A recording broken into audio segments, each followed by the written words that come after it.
Good morning, welcome back. I'm coming to you today from the award-winning Mackinac Island Garden. We call it that for several reasons. First of all, because it won an award. It's over there, you can't see it. But it's the award-winning Mackinac Island Garden because, number one, Debbie got the idea when we were on Mackinac Island. Secondly, there are no cars, but there are bicycles. And then there's red geraniums, which are typical of the Grand Hotel here. So this is the award-winning Mackinac Island Garden, coming to you today to talk about what happened on this date, July 25th, in history. Well, first of all, it was in 306 AD that Constantine was proclaimed Emperor of Rome. Constantine is important for Christian history because he's the one who later passed the resolution, the law stating that freedom of religion. And then later, 50 years later, somewhere 375, 380, somewhere in that era, Christianity became the official religion of Rome. But 306 is when he started his reign on this date in 306. In 1832, the first railroad accident in the United States occurred. The first railroad fatality, I should say, occurred on this date in Quincy, Massachusetts. So apparently the story that I read is there were 4 people on a vacant car. Now my thought was, if there are 4 people there, it's not a vacant car, is it? But regardless, I'm just going with the information I was given. And something happened, the cable snapped on the car behind it, and they were thrown off the car, plunged over a cliff, and one fatality. So that took place on this date in 1832.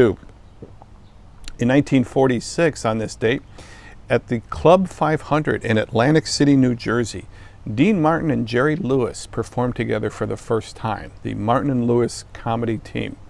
I'm going to show you 2 pictures. The first one is a picture of them near the time when they first started, when they were really at their peak, at war with the army and all of those kind of movies and shows and things like that. That's when they hit their peak, and then if you know the story of Martin Lewis, they had a falling out, didn't speak with each other for quite some time, until they were brought together at one of Jerry Lewis's telethons in 1976. And here's a picture of that meeting, that moment in the 1970s. In 1999, today was a day that Lance Armstrong won his first of 7 consecutive Tour de France titles. Later, he was, I don't know what's the word, disbarred, disqualified, after finally being convicted, proven, confessing to using doping. Okay, but that took place on this date in 1999. On this date in 1848, Arthur Balfour was born. Arthur Balfour, B-A-L-F-O-U-R. Arthur Balfour, famous in 1918 for the Balfour Declaration. The Balfour Declaration was the assurance to the Palestinian Jews that the British government was in favor of a Jewish homeland. And it was the Balfour Declaration that Zionists and Jews in Israel used as their justification or motivation, I think would be a better word, for settling, thinking that there would be a Jewish state, which of course came to be in 1948. In 1941, today is Emmett Till's birthday. Emmett Till was born on this date in Chicago. Emmett Till, an African-American, moved to Mississippi, I believe.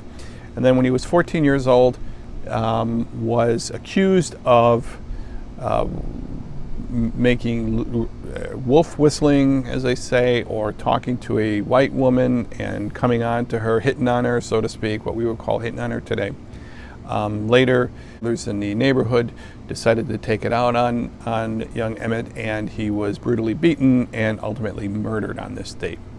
His body was brought back to Chicago for the funeral, where the mother had an open casket funeral. And part of that, seeing the how badly he was beaten, was a wake-up call for a lot about the plight of African Americans in the U.S. But that took place in 1955, I believe, was when that took place. So Emmett Till became, in his death, a civil rights icon. And lastly, it was on this date in 1918 that Walter Rauschenbusch died. Walter Rauschenbusch was the son of German immigrants. His father, Augustus, had been a theologian in Germany. He came and went to Rochester Theological Seminary and was a Baptist pastor in New York, in Hell's Kitchen, New York, and was what we would call today a progressive. His very prolific writer, speaker, and in 1917 wrote his magnum opus, a book called A Theology for the Social Gospel.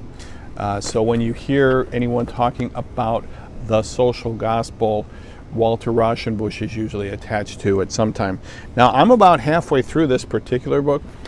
Very interesting book. I highly recommend it, for not because you may not agree with what it says, but if you want to understand a lot of where progressive Christianity is today, you start with Rauschenbusch's book, because I've read quite a bit lately of books where I thought, man, I wish they would explain this question, or I wish they would explain that question, and Rauschenbusch does.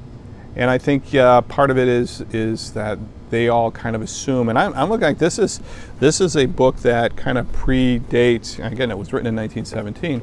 It's a book that kind of sets up other books such as The Cost of Discipleship by Dietrich Bonhoeffer, A Theology of Liberation Theology by Gustavo Gutierrez in the 1970s.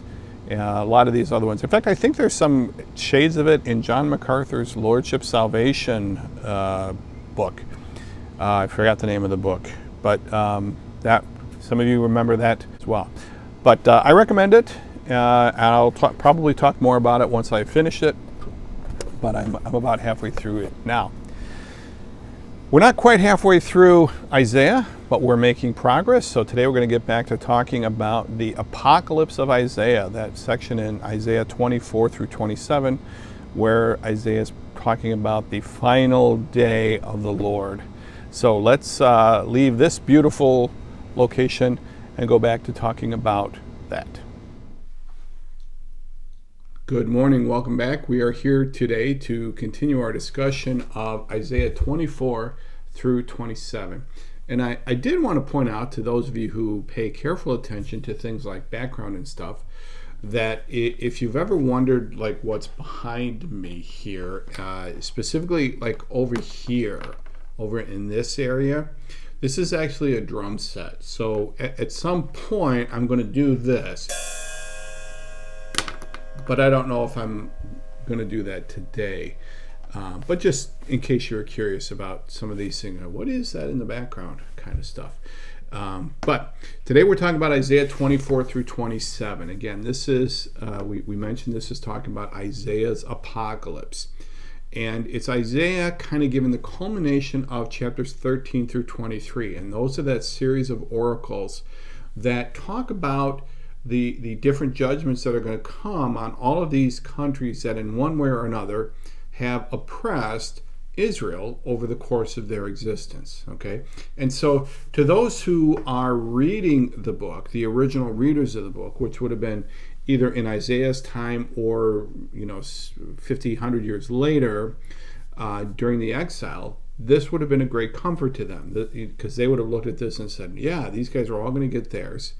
And then that takes up chapters 13 through 23, and then beginning in 24 through 27, we have this section where Isaiah says, look, there's going to be a big day.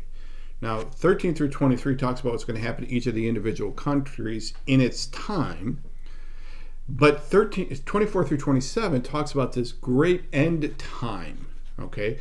This sort of big end time where everything's going to kind of come to fruition, okay? And one of the things that's interesting about this, and we mentioned this last week, is that it's interesting to look at Revelation and see how much of the language of Revelation draws from these 4 chapters in Isaiah, okay? So again, I mentioned that Isaiah is like an outrageously quoted book in the New Testament. And it isn't simply that they lift the passages and quote them verbatim. There's ideas that are introduced in Isaiah that are quoted in the early Bible. And of course, Isaiah quotes things earlier from Genesis and Exodus, and we've mentioned that as well. Okay, but it is kind of interesting to look at these passages and see that, and we'll see some more of that today. Some different passages that are clearly serve as a source for something that John says in Revelation. Okay, so we started last week talking about Isaiah 24, and that is this first part where the Lord is going to empty the earth. Okay, the highest people will matter. Curse devours the earth, and its inhabitants suffer for their guilt. Okay, and we talked about that being part of probably the original curse. Okay, but somebody is happy about it. They're singing. Terror happens on the earth. On that day, the Lord will punish the hosts of heaven, and all the kings of earth. They will be gathered. This is in verse 22 of chapter 24. Gathered together as prisoners in the pit. Okay, and again, that was kind of talking about that passage in Revelation 21. I'm sorry, we ended on verse 23 of chapter 24. There, the moon will be confounded, and the sun ashamed. It says the city does not need, and I quoted Revelation 21, where it says the city does not need the sun or the moon, for the glory of the Lord gives it light. Okay, so again, this is an example we talked about last week where the language of Revelation draws from the principles taught or what is prophesied in Isaiah. Okay, so let's look down. Today we're going to begin in Isaiah 25. Continuing on this, and here we get into some of several passages today that I think are very clearly what I've taken a calling throughout this Isaiah's greatest hits. All right, beginning in Isaiah 25, verse 1. Let me read through, let's see, I'll just go through the first, 5 verses here. O Lord, you are my God. Again, I'm reading from the ESV. Not for any great love of the ESV, it's just they've got the one that has the format that I want to use, okay? O Lord, you are my God, I will exalt you, I will praise your name, for you have done wonderful things, plans formed of old, faithful and sure. For you have made the city a heap, the fortified city a ruin, the foreigner's palace is a city no more. It will never be rebuilt. Therefore, strong peoples will glorify you. Cities of ruthless nations will fear you. For you have been a stronghold to the poor, a stronghold to the needy in his distress, a shelter from the storm, and a shade from the heat. For the breath of the ruthless is like a storm against a wall, like heat in a dry place. You subdue the noise of the foreigners as heat by the shade of a cloud. So the song of the ruthless is put down. Okay, so here we're talking about God just this apocalypse that's coming, or this this time that's coming, and what the Lord is going to do. And these verses 1 through 6, kind of look at it from a very positive point of view. Okay, again, verse 1, O Lord, you are my God, I will exalt you, I will praise his name. Again, this is a phrase that's heard again, but there's a song, O Lord, you are my God, and I will ever praise you. For you have done wonderful things, plans formed of old, faithful and sure. Okay. And here, when he talks about this, plans formed of old, faithful and sure, again, we're coming back to the passage in Isaiah 14, which says, what I purpose I will make known. But it also suggests that what happened in the previous chapter is not an accident. These are all part of God's plans. These major moments are part of God's big picture plan as far as how the whole earth is going to go. Okay. For you have made the city a heap, the fortified city a ruin. Okay, that's just kind of a repeat of chapter 24. It's interesting in verse 4, where he says here that for you have been a stronghold to the poor, a stronghold to the needy in his distress, a shelter from the storm, and a shade from the heat. Okay, so this is kind of just exactly what he had been talking about in Isaiah 1, where he says to the people, learn to do good, seek justice, correct oppression, bring justice to the fatherless, plead the widow's cause. Okay, and here Isaiah is saying to the Lord, you have done this.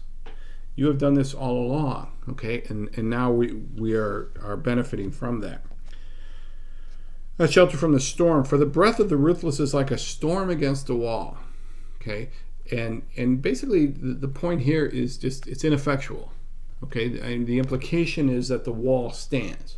That you blowing it, it's sort of like the three little pigs, blowing against the bricks. Okay, it's just kind of ineffectual. It's not doing any good at this point. Once the Lord comes back and that day arrives, all of the blitherings of the ruthless are going to be useless. You subdue the noise of the foreigners so as heat by the shade of a cloud. It's kind of interesting. And it's just kind of, you get this kind of image where if you've ever been outside on a very hot day and you're in the sun, and then all of a sudden you get in the shade, or a cloud goes over and boom, and you just feel that temperature drop. What a relief that is. And here it's just kind of just like that he's going to reduce the noise of the foreigners. Okay, moving on in verse 6. Let's say verse 6 through 10 here. On this mountain the Lord of hosts will make for all peoples a feast of rich food, a feast of well-aged wine, of rich food, full of marrow, of aged wine, well refined. And he will swallow up on this mountain the covering that is cast over all people. Let me stop there for a second. Okay, again, we're back to this mountain image.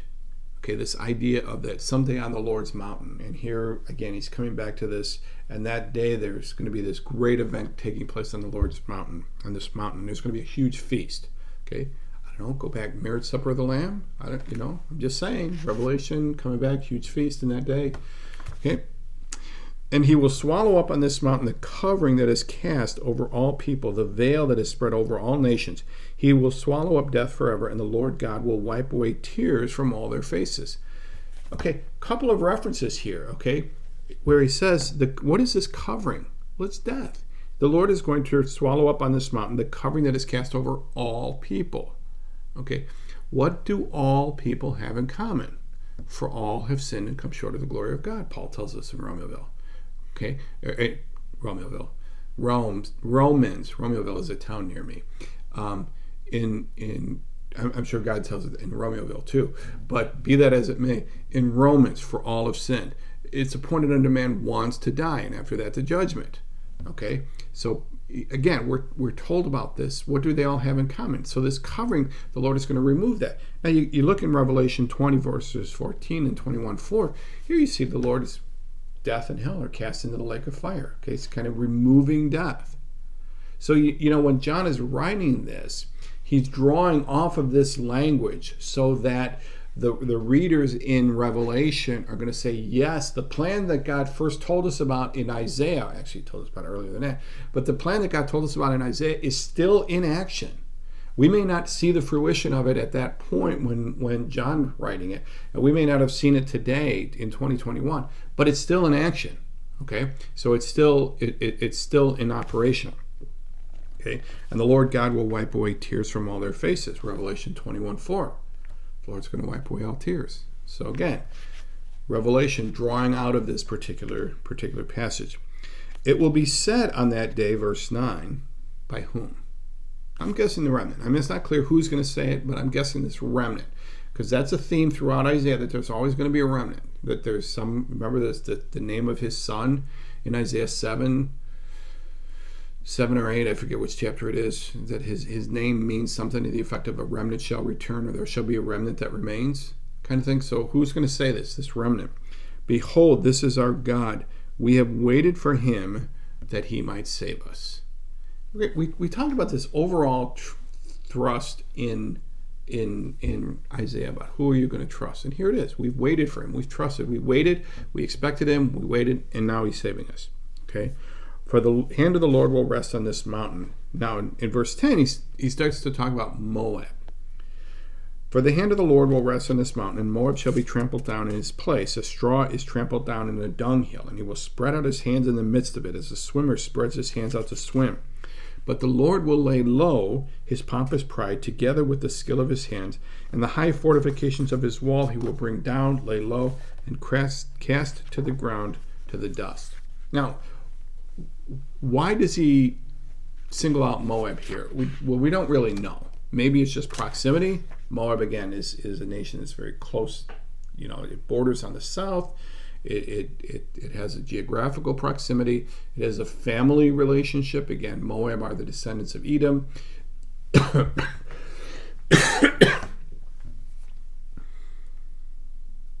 Maybe Moab is just a convenient stand-in for the rest of the world. We don't really know. But we know that he picks up Moab, and he says just kind of in a very graphic way, it's going to be like you fell into a dunghill and I kind of pushed you down, and that's what's going to happen to Moab, that you're going to be really put in your place. Okay, so this is all in that day. Okay, amongst all of the other nations and all of the other things that are going to happen, nations like Moab are going to get theirs. Okay, now in verse 26, now we're getting into one of Isaiah's greatest hits. Okay, in that day, this song, and I'm in Isaiah 26 here, in that day, this song will be sung in the land of Judah. Okay, so now this is a song that's going to be sung. Now, who is doing the singing? Again, those, when it says it's sung in the land of Judah, those are going to be the residents, the remnants, those who waited for the Lord. Okay, and I think it's pretty clear once we see what this song says. Okay, we have a strong city. Okay, remember we talked earlier about that wasted city. Now, in that day, we have a strong city. We have a strong city. Why do we have a strong city? Well, the Lord is in this city. He sets up salvation as walls and bulwarks. Okay, and there's some question as far as what this imagery is, but it seems just based on just the clear, just a reasonable interpretation of the text. It's just that those who are in this city are those who have accepted the Lord's salvation. These are the believers. Okay, they are believers that are in this city. Okay, open the gates that the righteous nation that keeps faith may enter in. Okay, and now we're going to get to verse 3. You keep him in perfect peace whose mind is stayed on you because he trusts in you. Okay, now this here clearly one of Isaiah's greatest hits. Okay, and I just know there's a song that will keep him in perfect peace whose mind is stayed on thee. Again, my King James is showing through, that will keep him in perfect peace. But we really want to make sure a couple of things when we look at this particular verse and understand what's being said here. Okay, this is a great verse of assurance. Okay, it is not a command to people. Okay, so it is not a saying, hey, listen, you believer who's reading this, you reader, you need to keep him in perfect peace. No, that's not what the verse is talking about. What the verse is addressing God the Father. So let me rephrase this in a way, and I think this is closer to how the NIV translates it, so we kind of understand. It's like, you, God, will keep those in perfect peace whose mind is stayed on you because they trust in you. Because those whose mind is stayed on you trust in you. It is not a question of God trusting in us, it's our trusting in God. Okay? So again, this is the idea that if our mind is stayed, on God, because he trusts in you, we will keep him in perfect peace. Now, the interesting thing here is that phrase, perfect peace. In the Hebrew, peace, the word peace is usually translated, excuse me, the word peace is usually translated from the Hebrew word shalom. And shalom has a really broad meaning. It's a great concept. It's a great lesson. I think Debbie did a lesson with her group a while back where it just talked about shalom, what shalom is. Okay, and I'll give you a hint. Although shalom involves the absence of war, absence of battles and things like that, it is way beyond that. Okay, it is way beyond that. And that was what God wanted to do. Okay, when God created the earth, he brought shalom, he brought order, he brought peace, he brought that kind of harmony out of chaos. And the command to the Israelites was to go out and create shalom. And the command to us today is to bring shalom, to bring this peace to the world, to those we come in contact with. Okay, it isn't to bring conflict, it isn't to cause fights, it's to bring shalom, it's to bring peace. Okay, so again, a good question you can ask here, are you a peacemaker? Okay, blessed are the peacemakers.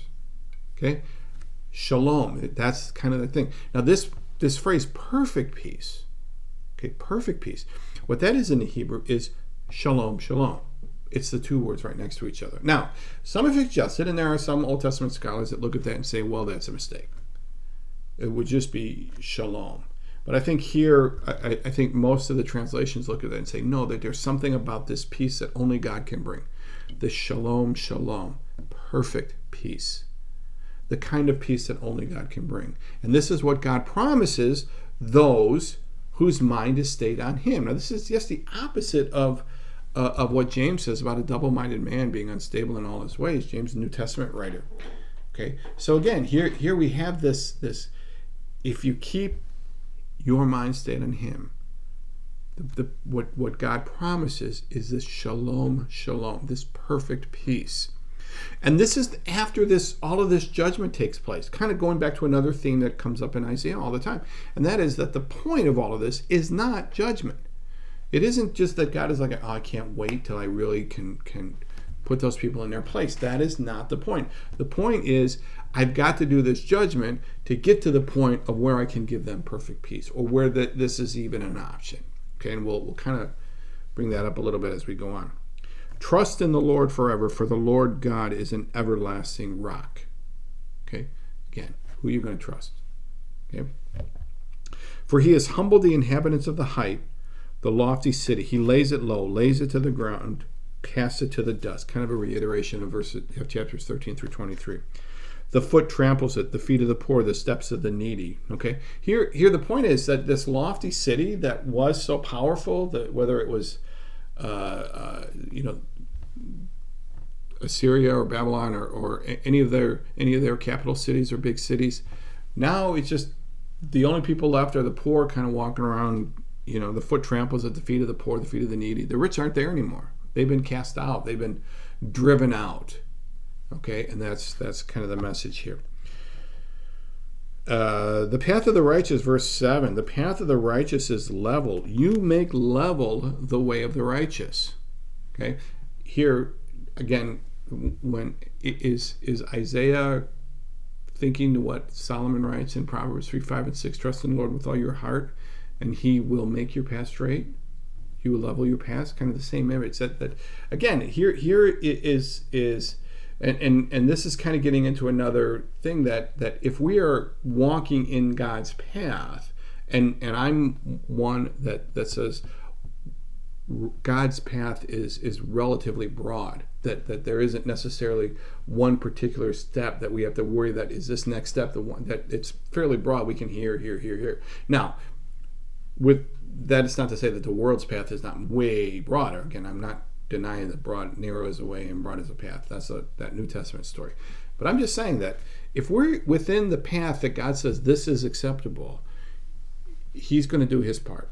If we stay within these guidelines, he's going to do his part. Okay?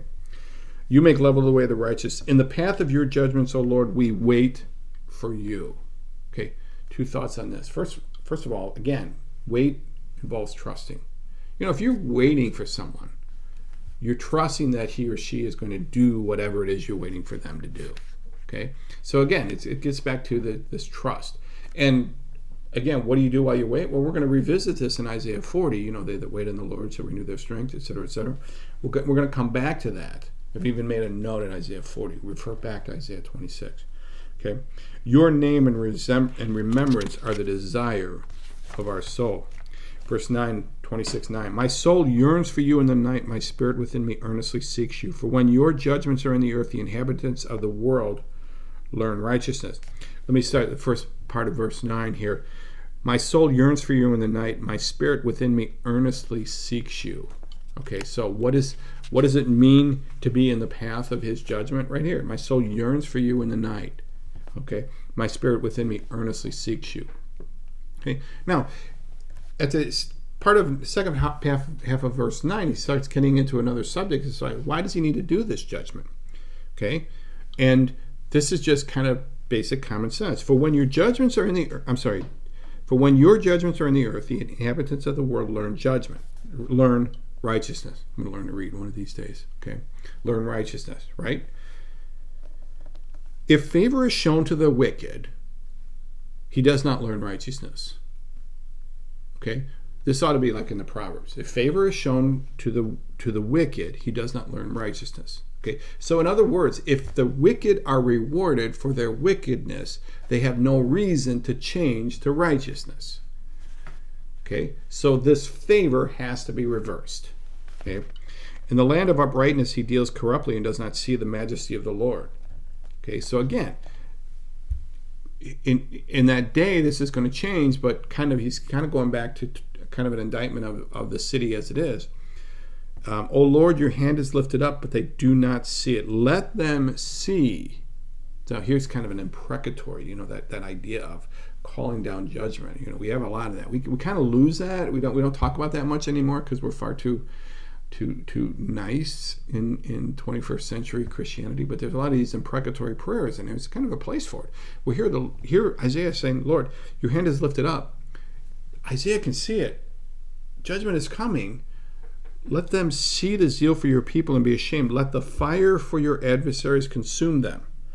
Okay, again, go back to the passages in Revelation. Now the NIV translates this, let the fire reserved for your adversaries consume them. So again, I think Isaiah is looking forward and he is seeing a judgment, a major judgment that's coming on these guys, and it isn't going to be pretty.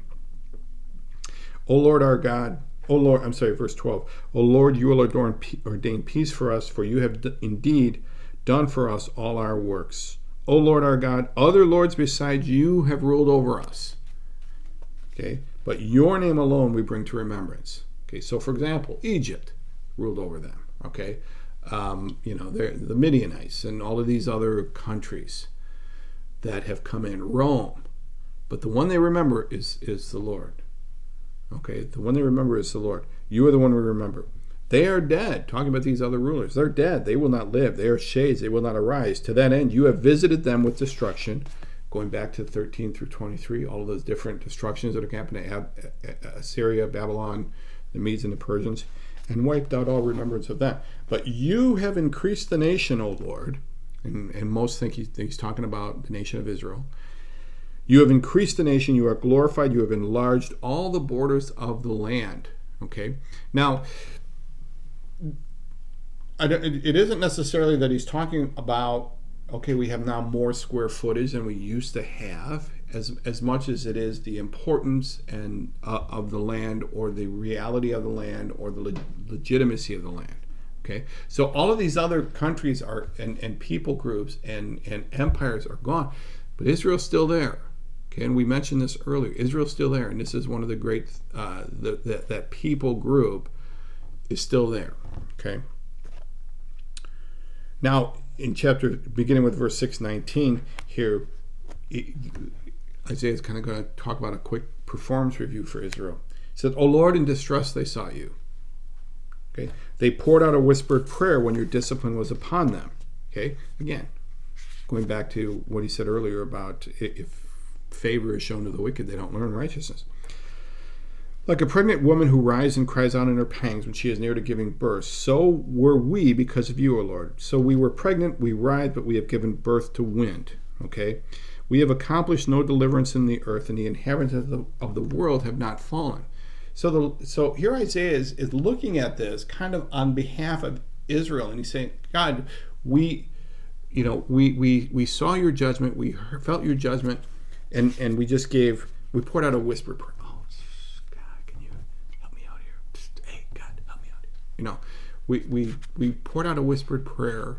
We had opportunities to bring shalom, but we just poured out a whispered prayer. We made a lot of, sometimes we made a lot of noise about what we were doing, but ultimately we failed. Okay? We were pregnant, we writhed, but we've given birth to wind. We have accomplished no deliverance in the earth. Okay, again, the command to the Israelites, to Abraham, to the nation of Israel, was to bring shalom to the world, to witness to God in the world. So it was always to be a witnessing fact. He says we have failed in that. In verse 19, now not everyone is. He says in verse 19, your dead have fallen, their bodies shall rise. You who dwell in the dust, awake and sing for joy, for your dew is a dew of light, and the earth will give birth to the dead. So those who followed will resurrect. Interesting idea. Again, we talk a lot about the fact that the resurrection was not a big deal in the Old Testament. It was not as clearly taught in the Old Testament as it is in the New. And yet here's an example where it says there's going to be a resurrection. Okay, so you can't really look at it and say that, they never thought about resurrection in the Old Testament, like the Sadducees who didn't believe in the resurrection. Well, the Sadducees knew about Isaiah. Here it is, talking about it right here. Come, my people, enter your chambers and shut your doors behind you. Hide yourselves for a little while until the fury is passed by. Okay, here now, Isaiah is speaking for the Lord, and he's saying, okay, hide yourself for a while. There's going to be some rough times. Some have looked at this and said that, okay, this is an example of the Lord's compassion and providing an escape during judgment. And this is sort of the underlying principle for those who are pre-tribulation dispensationalists who believe in the rapture. That is, that the Lord is going to rapture, call up his believers before the 7-day millennium. Again, this is getting into a whole different view of end times eschatology, but would look at this particular verse and say, here's an example. The Lord is like wanting people to get away from the judgment. For behold, the Lord is coming out from his place to punish the inhabitants of the earth for their iniquity. And the earth will disclose the blood shed on it and will no more cover its slain. So this is kind of interesting. So here it says that the Lord is going to come and punish the inhabitants of the earth, not necessarily, not just the Assyrians or the Moabites or the Edomites or any of these particular people, just anyone who's guilty of one of this particular breaking of the law, or this particular sin. And the earth will disclose the blood shed on it. So the earth is going to just kind of give up anyone. Okay, again, in Luke 18, Jesus is talking about it. He says that there's nothing hidden that will not be disclosed, and nothing can't read my own writing. Nothing concealed that will not be known or brought out into the light. Here's what the Lord is going to say. Hey, here's a dead body that was buried, or here's something that was covered up. Here's something that was covered up. It's all going to come out into the light. Okay. Let's see. Verse 27. I'm sorry, chapter 27. Okay. Now, in that day, the Lord with his hard and great and strong sword will punish Leviathan the fleeing serpent, Leviathan the twisting serpent, and he will slay the dragon that is in the sea. Okay. Now, this has caused some great fits, this particular passage. Like, who is Leviathan? What is Leviathan? Is this just a repeat of a myth, some other kind of myth? It's a yes and no. I believe it's kind of a yes and no question. I think that this was kind of a popular idea at the time. And I think perhaps a modern day equivalent when the Lord says, listen, I'm going to come, Leviathan was seen by a lot of different people groups, not necessarily Israelites or Jews, as being a creature of demonic or evil force. And the Lord is saying, look, I'm going to destroy the Leviathan. I'm going to destroy all of that. Perhaps a way to look at this today is if somebody says, I'm going to take care of the 600-pound gorilla in the room. Okay. Is there a 600-pound gorilla in the room? No. But everybody knows what you're talking about when you use that phrase. Okay. It's just that there's something that's not being talked about, and we kind of understand that, even though there isn't literally a 600-pound gorilla in the room. The point is if there was a 600-pound, you would pay attention to it. Okay, but we're all ignoring it. And here Leviathan just stood for something, and the Lord says, whatever that's saying, I'm going to defeat that too. Okay. All right. He shifts up a little bit as he goes into chapter 27, beginning with verse 2, with another story about the vineyard. Now remember, we talked about the vineyard before. In chapter 5, there was the song of the vineyard, and that was a vineyard that just went horribly wrong. Okay, he wanted grapes, and he got sour grapes. And now this vineyard, again, the vineyard represents Israel. This vineyard is going to work out well. In that day, a pleasant vineyard, sing of it. I, the Lord, am its keeper. Every moment I water it, lest everyone punish it. I keep it night and day. I have no wrath. Would that I had thorns and briars to battle. I would march against them. I would burn them up together, or let them lay hold of my protection. Let them make peace with me. Let them make peace with me. In the days to come, Jacob shall take root. Israel shall blossom and put forth shoots, and fill the whole world with fruit. Okay, so here, this is filling out or finishing up this idea of apocalypse here, that there's a great benefit to Israel in the end. This looking at this Israel as being God's garden, and look at the luxury of this particular garden just in these 6 verses. It's pleasant, it's well watered. Okay, there's no thorns or briars. Let's say, well, if I had thorns and briars, I would do this. Okay, it blossoms, and then it's productive. It fills the earth with fruit. Okay, so it's a pleasant garden, and this is that post judgment. After this is what Israel is going to be like. Okay, it's going to be like being in a pleasant garden. Now, have we ever heard in the Old Testament, even before here, the idea of God's putting his people in a pleasant garden? Maybe Eden? Okay, is that what he's talking about? Perhaps saying that, look, it's going to be like Eden. Is this kind of image? And again, I talked about how Revelation uses Isaiah. I think here Isaiah is using Moses. Isaiah is using this image of Eden to say, listen, it's going to be as great as that was. That's how it's going to be. And then starting in chapter 7, okay, talking about the survival of Judah here. So it's going to be this great garden. And in chapter 7, in verse 7, has he struck them as he struck those who struck them? Or have they been slain as their slayers were slain? Okay, again, now let's keep in mind who's who in this particular verse. Has he, God, struck them, Israel? So again, we've had a lot of talk about judgment of Israel, and yet here he's coming back. He says, has God struck Israel as God struck those who struck them? So who got it worse? Israel being struck by God, or what God did to the nations that struck Israel? Well, clearly because Israel's still there and those nations are not around, those nations got it worse. And so again, it's a question of saying, listen, I understand what I did, but it's going to be better for you. Okay? Or have they been slain as their slayers were slain? Measure, by exile you contended with them. And then he removed them with his fierce breath in the day of the east wind. Therefore by this, or as a result of this, the guilt of Jacob will be atoned for, and this will be the full fruit of the removal of his sin. What's it going to be like at the end? This great garden here. Okay, when he makes all the stones of the altars like chalk stones crushed to pieces, no ashram or incense altars will remain standing.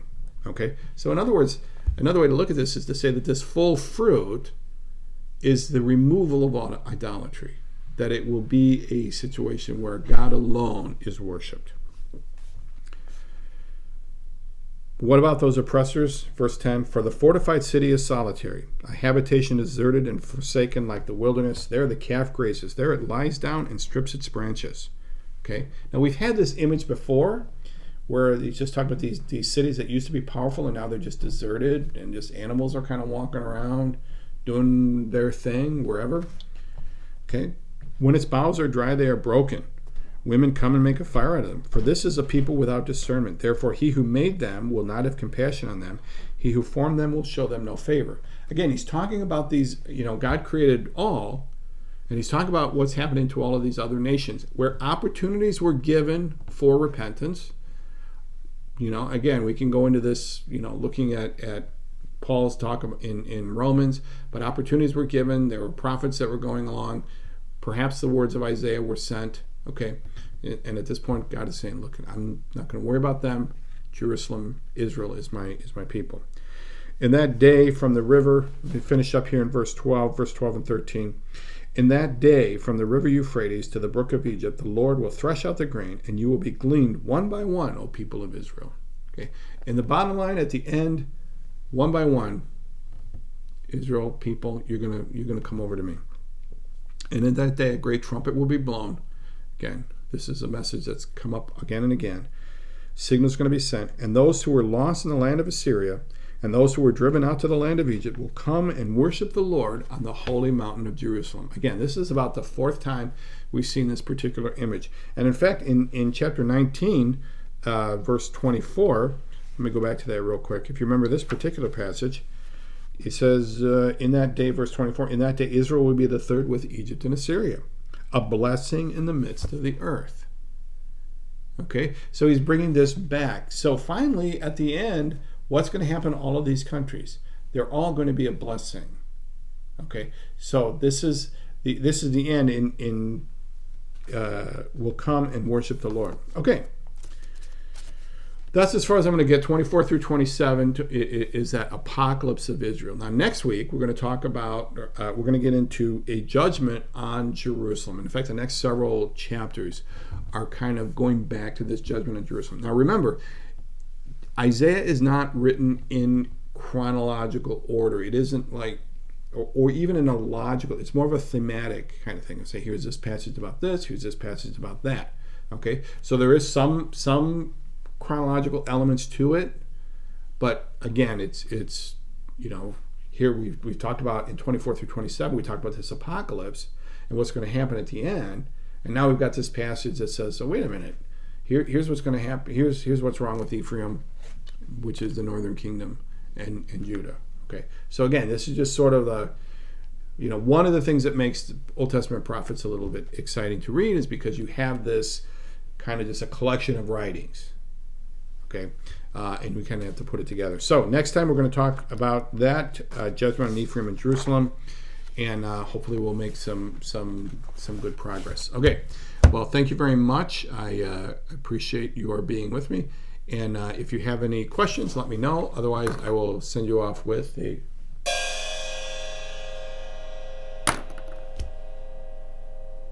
It takes a while for that to that long note. All right, we'll see you next time.